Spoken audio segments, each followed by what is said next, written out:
Em nome do Pai, do Filho e do Espírito Santo. Amém. Hoje a igreja celebra São Jerônimo e é dele a famosa frase: ignorância das Escrituras é ignorância de Deus. Na Sagrada Escritura nós encontramos a presença de Deus através da sua palavra, que é viva, eficaz, tem poder de profundidade como uma espada, capaz de penetrar até a divisão da alma. Discerne os pensamentos e as intenções do coração. É isso que nos ensina a carta aos Hebreus. Nela encontramos força, graça, consolação, cura. Por isso é tão necessário rezarmos com ela. Ela tem o poder de resposta, tem poder de salvação. E hoje aqui no canal Rezando com a Palavra, nós vamos refletir no livro de Esther, em uma passagem quando o tio Mardoqueu solicita a ela uma intervenção. Ela parece de início não querer se envolver diretamente e é advertida pelo seu tio. Vamos entender essa atitude dela, que muitas vezes não é diferente da nossa. Fique até o final para que você possa olhar para a sua vida e observar situações que muitas vezes você também pode estar deixando se levar pela indiferença. E aí que entra esse poder da palavra de transformação, de tomar ciência e de rezar também e a partir dali ver a transformação acontecendo. Vamos à exortação de Mardoqueu, que está no capítulo 4, nos versículos 12 a 14. As palavras de Esther foram referidas a Mardoqueu, que lhe mandou responder: não imagines que serás a única entre todos os judeus a escapar por estares no palácio. Se te calares agora, o socorro, a libertação virão aos judeus de outra parte, mas tu e a casa de teu pai perecereis. E quem sabe se não foi para essa circunstância que chegastes à realeza. Essa passagem ela se refere a um contexto bem difícil. Havia sido liberado um edito para todo o povo judeu de extermínio, de destruição, em que eles tinham exatamente data marcada para morrer. Era no dia 13 do mês de Adar. Então foi liberado e o rei mandou, através de uma artimanha de Amã, ele manda realmente carta a todas as províncias. Chegou a todo o povo aquela notícia trágica de extermínio. Eles seriam exterminados. Iriam mandar matar mesmo crianças, adultos, velhos, em um só dia. E isso trouxe uma reação. Primeiro ao próprio Mardoqueu. Quando chega na província dele, o que ele faz? Ele reveste de saco, de cinza, o espírito de penitência. E ele rasga as vestes. E ele começa a andar por toda a província, né? Por toda a cidade, gritando com dor. Ele vai percorrendo. E ali a gente pode imaginar, cada criança, cada velho, cada pessoa. Aquilo era uma notícia tão ruim que fala que todas as províncias começaram a viver naquele clamor mesmo, naquela lamúria, naquele grito de dor. Eles já estavam exilados, estavam longe da sua pátria. Aí vão a viver lá na Babilônia. E ali o povo é destinado ao extermínio. E a partir daí, eles começam a fazer penitência. E ele vai até a porta real. Só que para ele entrar na porta do rei, ali não poderia passar com vestes de luto. Mas mesmo assim, os eunucos da rainha, que percebe a ligação dele com ela, vai até a rainha e passa a situação para ela. Está lá no versículo 4 do capítulo 4. As servas de Esther e seus eunucos vieram contar-lhe o que se passava, e isso lhe causou grande temor. Mandou roupas para revestir Mardoqueu, fazendo-lhe despir o saco de que estava coberto, mas ele não as aceitou. Então Esther, chamando Ataque, um dos eunucos que o rei tinha colocado a seu serviço, encarregou-o de perguntar a Mardoqueu o que significavam aqueles sinais de dor. Ataque foi ter com Mardoqueu, que estava na praça da cidade, diante da porta do rei. Soube dele tudo o que tinha acontecido e a quantia de dinheiro que Amã tinha prometido depositar ao tesouro real em troca da destruição dos judeus. Mardoqueu lhe entregou também uma cópia do edito publicado em Susa, para exterminá-los. Devia mostrá-la a Ester, para que ficasse informada de tudo e movê-la a ir ter com o rei para implorar sua graça e interceder junto dele em favor do povo. E Ataque vai, revela isso a Ester, passa tudo para ela e ela manda uma resposta de novo a Mardoqueu. E ela diz para ele no versículo 11: todos os servos do rei e o povo de suas províncias sabem bem que para quem quer que seja, homem ou mulher, que penetrar sem ser chamado na câmara interior do palácio, há uma lei real condenando-o à morte. Exceção feita somente àquele para o qual o rei estender seu cetro de ouro, conservando-lhe a vida. E eis que são já 30 dias que não sou chamada à presença do rei.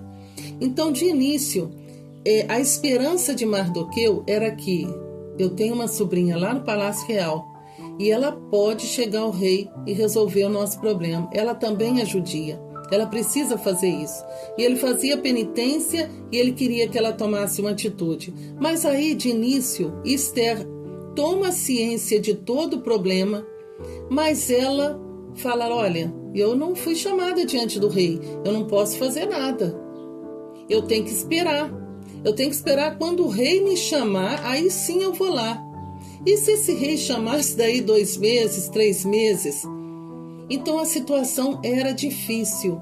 E aí o tio dá uma exortação a ela e ele fala: olha, as palavras de Ester foram referidas a Mardoqueu. Então ele diz assim para ela, manda dizer a ela: não imagines que serás a única entre todos os judeus a escapar por estares no palácio. Você é judia também. O povo foi votado ao extermínio, então você também vai ser exterminada. E se você for exterminada, ele diz, vai perecer você e vai perecer a sua casa toda. Deus pode até dar a salvação para uma outra pessoa, mas quem sabe Deus não te colocou no palácio para que você fosse interceder por nós nessa hora. E é isso que muitas vezes, meus irmãos, acontece conosco. Nós precisamos refletir se às vezes nós não somos indiferentes a certas situações, a certos clamores que estão em torno de nós. E aí o povo grita, o povo chora, o povo lamúria, como no caso de Ester, né? Era gritos de dor. Aí ela vê aquela movimentação toda, ela vai lá ver o que está acontecendo. Eles olham, trazem a notícia a ela e ela continua na situação: ah, que pena, né? Nossa, está acontecendo isso, mas eu não posso fazer nada, porque o rei já tem 1 mês que ele não me chama. E a exortação do tio foi bem clara para ela: olha, Deus pode trazer libertação por outra pessoa. Ou seja, para Deus isso pode acontecer, mas quem sabe Ele não colocou você aí para que a voz fosse a sua, que a intercessão fosse a sua. E ele exorta ela, e a partir dessa exortação ela toma uma postura. A postura dela, ela diz: então rezem por mim, jejuem por mim. Ela também se reveste de saco, com veste de luto. Ela assume também a nacionalidade dela, que é judia. E o que ela faz? Ela pede: rezem por mim. E ela toma a força e a coragem para ir até o rei, mesmo sem ele a ter chamado, e pela graça de Deus, ela entra e ela obtém o favor divino, ela obtém o favor do rei que estende o cetro a ela. E a história no final a gente vai ver a salvação desse povo. Mas o mais central nessa colocação de hoje, a necessidade que nós temos de interceder, a necessidade que nós temos de rezar, de não ficarmos indiferentes às situações que nos cercam. O problema, às vezes, não é o problema, mas às vezes é a forma como a gente está reagindo aos problemas. Como filhos de Deus, nós estamos interligados uns aos outros. Já fala a própria palavra, né? Se um membro sofre, o outro também sofre. Nós somos o corpo místico de Cristo, né? Então, se eu tiver, por exemplo, com uma unha encravada, ela vai causar um desconforto tremendo em todo o corpo. Se a cabeça dói, ela traz um desconforto tremendo a todo o corpo. E assim a comunhão orgânica da própria igreja. Se o membro sofre, o outro também sofre. Se o membro é mal falado, todo mundo também se sente colocado naquela posição de ser mal falado. Se alguém fala mal da sua família, ou de um filho seu, ou do seu esposo ou esposa, você vai se sentir envergonhado. Essa situação não pode deixar a gente indiferente. Às vezes, para pessoas muito próximas, a gente sente, a gente se debulha na oração, né? se prostra realmente. Mas para outras situações, nós não nos importamos com aquilo. Assim, são várias situações que a gente percebe acontecendo na nação, perto de casa, na rua, problemas que no local de trabalho. Ah, mas não aconteceu comigo? A gente vive como se lavando as mãos, como uma covardia. Ah, eu não quero problemas, não quero ter nada a ver com isso, mas diante de Deus, como filho de Deus, como aquele também que vai chegar uma hora, você vai perecer pela mesma situação. Vai chegar uma hora que você também vai ser interpelado. Quem sabe você não foi colocado nessa posição, da maneira como você está hoje, porque Deus quer algo a mais de você. Como filho de Deus, você não pode lavar as mãos e ficar indiferente ao sofrimento daqueles que te rodeiam. Você precisa rezar. Você precisa contar com as orações dos outros. Muitas das vezes, uma pessoa que está à frente, ela precisa ser sustentada pelas orações de outras pessoas. Se ela vai à frente no combate, ela precisa ir à frente do combate, mas que outros estejam como Mardoqueu, como o povo aqui. Ela vai e solicita. Ela mandou responder a Mardoqueu: vai reunir todos os judeus de Susa, jejuai por mim sem comer nem beber durante 3 dias e 3 noites. Eu e minhas servas também jejuaremos. Depois disso, apesar da lei, irei ter com o rei. Se for preciso morrer, morrerei. Nós precisamos uns dos outros para a gente rezar. Nós precisamos uns dos outros para sustentar o combate. O que sustenta o combate é a oração. E Mardoqueu se retirou e fez o que Esther pediu. Olha, vamos rezar por ela porque ela vai à nossa frente. E esse o exército também que Nossa Senhora quer de nós, o exército que a gente fala muitas vezes de Maria, ela vai à frente intercedendo, mas nós precisamos rezar. Nós não podemos ficar indiferentes à situação do nosso país, não podemos ficar indiferentes às situações do trabalho, do emprego, das pessoas que nos cercam, das doenças, de problemas familiares. Tem gente que fala, eu não quero problema. Não, o problema vem até a nós. Nós precisamos ter a sensibilidade de se preocupar com os outros. E às vezes, hoje, o inimigo de Deus tem inoculado nos homens uma indiferença, uma anestesia em relação às situações e aos problemas, que as pessoas estão conformadas com aquilo.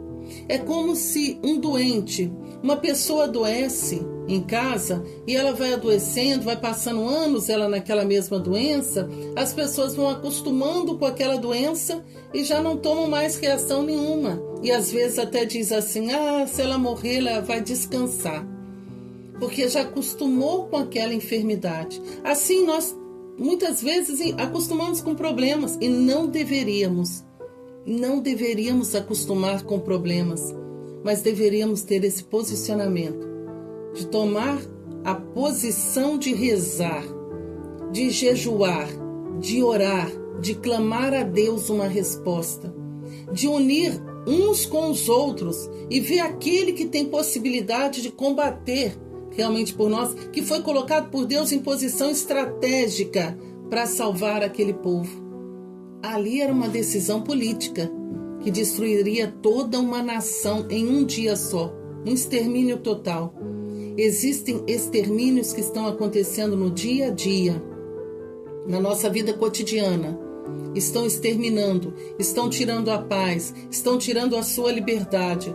e ninguém reage, como que anestesiados, como isso é assim mesmo, não tem jeito. Essa palavra não tem jeito, não cabe com o poder de Deus. O poder de Deus vai além e nós precisamos ter coragem para ir além com o Senhor. Com o Senhor nós enfrentaremos as batalhas, porque Ele vai à frente nas batalhas. Ele é o Senhor, Ele é o Todo-Poderoso. Por isso, com força e coragem, nós precisamos olhar para a nossa própria vida. Como Nossa Senhora meditava tudo no coração, meditar os acontecimentos que nos cercam, meditar aquilo que chega até nós e vermos realmente, estamos vivendo na indiferença, estamos vendo o grito do próximo, até mesmo de familiares, e estamos simplesmente lavando as mãos. Não quero me envolver com isso, mas lembre-se que a palavra de Deus hoje está dizendo, Deus pode até suscitar outra pessoa e dar livramento, mas você vai perecer e toda a tua casa também. Isso que ele diz para ela, né? A tua casa e teu pai perecereis.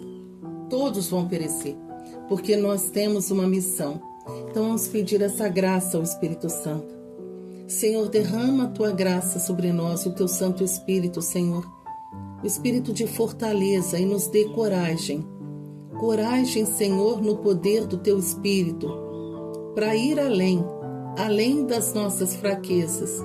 Porque sozinho nós não podemos, Senhor, mas com a força do teu Espírito Santo, tudo nós podemos, porque tu és o Deus que nos fortalece. Mostra-nos, Senhor, que as batalhas não nos pertencem, mas pertencem a ti, e que a única coisa que o Senhor quer é a nossa disposição para vos servir. E vos servir, Senhor, sobretudo na oração. Nós não estamos sozinhos, Senhor. Eu te louvo porque temos a presença da tua mãe, Maria Santíssima, em nossa vida. Temos a presença dos santos e santas de Deus. Temos a presença dos anjos, dos arcanjos a nosso favor. Mas cura-nos, Senhor. Quantas vezes há em nós covardia? Quantas vezes, Senhor, olhamos o problema e não achamos que é um problema porque ele ainda não nos atingiu? Mas o problema está agindo, Senhor, e continua a agir, e nós não nos posicionamos. Mas hoje nós te pedimos, Pai Santo, em nome de Jesus, nos dê essa graça, da força e coragem, de avançar no poder do Espírito, de falar no poder do Espírito e ver a ação de Deus se movendo. Senhor, se for necessário, que o Senhor derrame sobre nós também esse espírito de penitência, para que possamos, Senhor, nos revestir de saco, no sentido da palavra, de revestir realmente de penitência, de renunciar, de mortificar em favor de uma graça maior, do derramamento do teu Espírito Santo, da conversão dos pobres pecadores, sobretudo aqueles de coração mais endurecidos. Senhor, move o céu e a terra e dá libertação ao teu povo. Tira aqueles que estão aprisionados, aqueles que estão sofrendo, Senhor, e sem que ninguém reze por eles, sem que ninguém, Senhor, se desperte para o sofrimento deles. Quantos, Senhor Jesus, nesse momento sofrem, padecem dores e grandes sofrimentos, divisões, sem que ninguém reze, sem que ninguém se importe.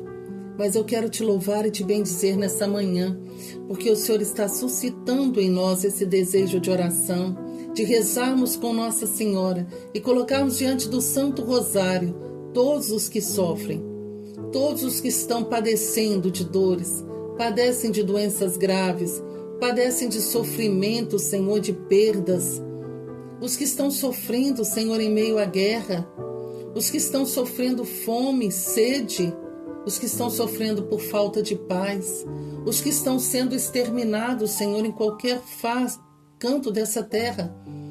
Quantos estão destinados ao extermínio, como aqui?